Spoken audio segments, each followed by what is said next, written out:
నివారించాలి, పర్యావరణాన్ని పరిరక్షించాలి అని మన చిన్నారి ఈశ్విత 7th క్లాస్ చిన్న స్కిట్ చేస్తా ఉంది. అందరూ సైలెన్స్ గా చూడాలి.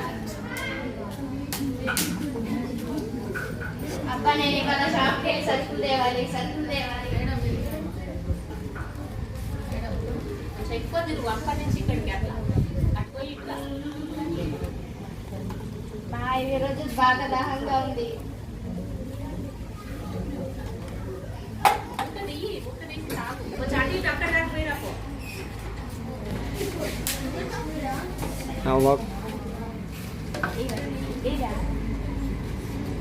మళ్ళీ దాహంగా ఉంది.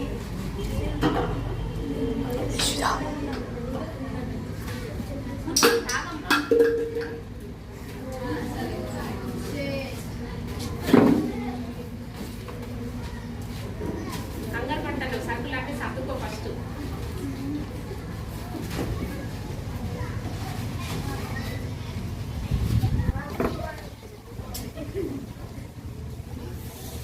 ప్లాస్టిక్ వల్ల పర్యావరణానికి ఇంత హాని. నేను ఎంత చేశాను.